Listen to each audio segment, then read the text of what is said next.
अभिनेता आशुतोष राणा ने गुरुवार सुबह महाकाल मंदिर में दर्शन किए। उन्होंने नंदी हॉल में बैठकर शिव साधना की, गर्भगृह की देहरी से आशीर्वाद लेकर महाकाल से प्रार्थना की। वहीं विक्रम उत्सव के तहत कालिदास अकादमी में आज शाम को होने वाले नाटक हमारे राम में अहम भूमिका निभाने के लिए वह उज्जैन पहुंचे हैं। वहीं उनकी टीम भी उनके साथ उज्जैन पहुंची है। वहीं आपको बता दें, धार्मिक नगरी उज्जैन में पिछले 1 माह से विक्रम उत्सव के तहत कार्यक्रम आयोजित किए जा रहे हैं। इन्हीं कार्यक्रमों में से एक हमारे राम के किरदार आशुतोष राणा उज्जैन पहुंचे। सबसे पहले उन्होंने बाबा महाकाल के दर्शन लाभ लिए। यहां पर उन्होंने बाबा की चौखट के दर्शन लाभ। तो वहीं नंदी हॉल में बैठकर करीब 10 मिनट तक बाबा की आराधना में लीन रहे। वहीं मंदिर समिति की ओर से उनका प्रसाद और दुपट्टा पहनाकर सम्मान किया गया। मीडिया से चर्चा में उन्होंने कहा कि राम कथा को नाटक को 3.5 घंटे में अभिनीति कर लोगों के सामने पहुंचने का प्रयास किया है। मेरे राम के अभी तक 16 मंच हो चुके हैं जो हाउसफुल रहे हैं। हमारे राम का मंचन 100 देश में करेंगे। उन्होंने बताया कि महान शिव भक्त रावण का किरदार इसमें निभाने का मौका मिला है। मित्र की दृष्टि से देखते हैं तो सभी दोष गुण हो जाते हैं, वहीं शत्रु के गुण वैभव सक्षमता सबसे पहले दिखाई देती है। रावण के किरदार को चुनौतीपूर्ण मानकर कर रहा हूँ।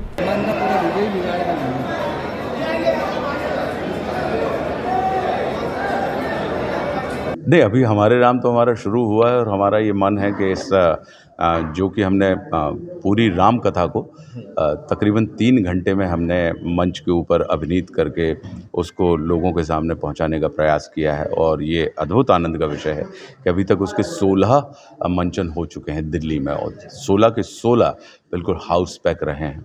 और ये 17वां प्रयोग है हमारा जो उज्जैन की नगरी में होने जा रहा है विक्रम महोत्सव में।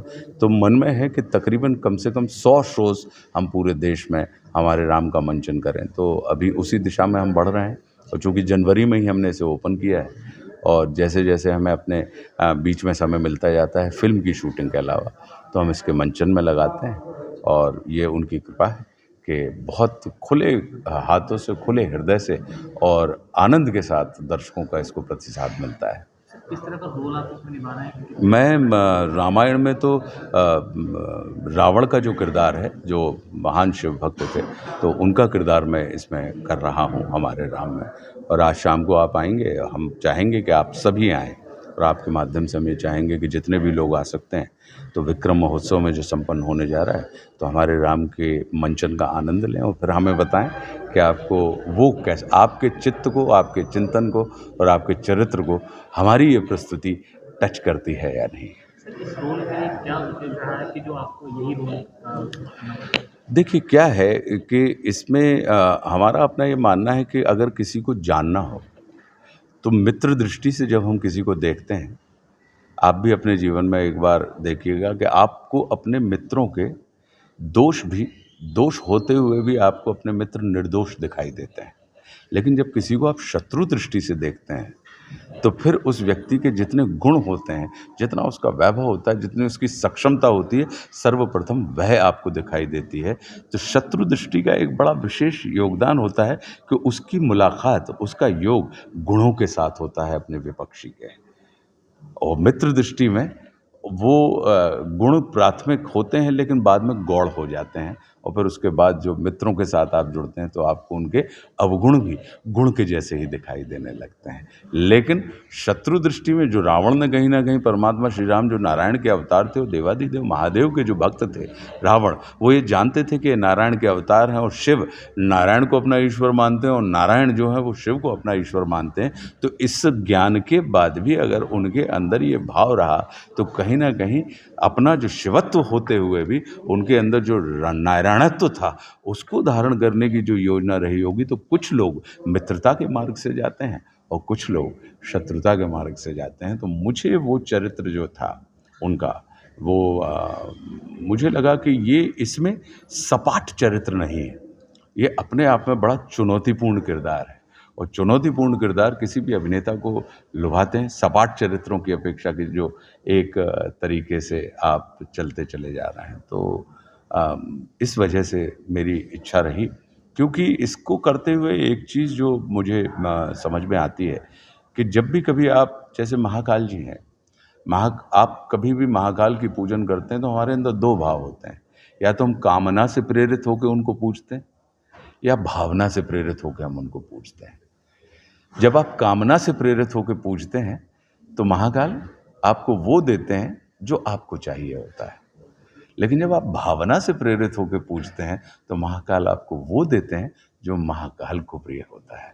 तो मुझे लगता है कि इसमें जो बात है ये निकल के आती है कि परमात्मा श्री राम और रावण दोनों ही शिव भक्त थे, दोनों ही शिव को पूजते थे, लेकिन रावण की पूजन में कामना थी और परमात्मा श्री राम के पूजन में भावना थी।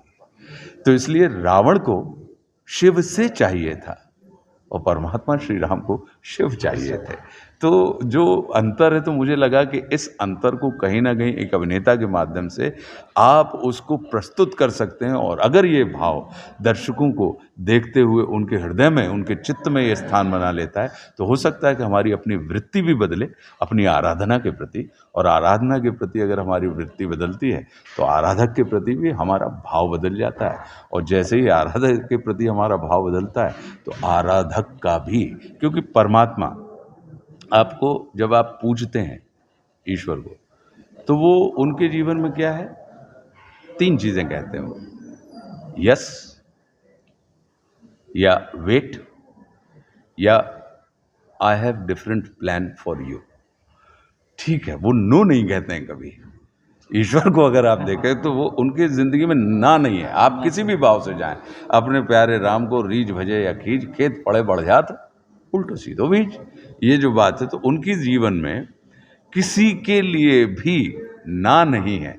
वो 3 चीज़ें होती हैं, वो तो या तो ये कहेंगे कि हाँ दिया, या ये कहेंगे प्रतीक्षा करो, या तीसरी चीज़ रुको, तुम्हारे लिए मेरी दूसरी योजना है मैं तुमको वो तुम्हारी योजना पर नहीं, मैंने तुम्हारे लिए जो योजना बनाई है उसको मैं तुम्हें देने वाला हूँ। तो मेरा अपना यही मानना था कि जब इस किस्म के आप जो ऐसे चरित्र रहे हैं, जो हमारा इतिहास रहा है, जब आप इनको उस तरीके से कहीं ना कहीं अभिनीत करते हैं, और एक अभिनेता के अभिनय के माध्यम से दर्शक के चित्त के साथ अगर चित्त मिलता है तो हमारी वृत्ति प्रवृत्ति बदलती है, और वृत्ति प्रवृत्ति बदलती है तो हमारी संस्कृति में निखार आता है। वैसी स्थिति होती, तो इस वजह से मैंने उसको उस किरदार के प्रति हमारा हमेशा से झुकाव रहा। सर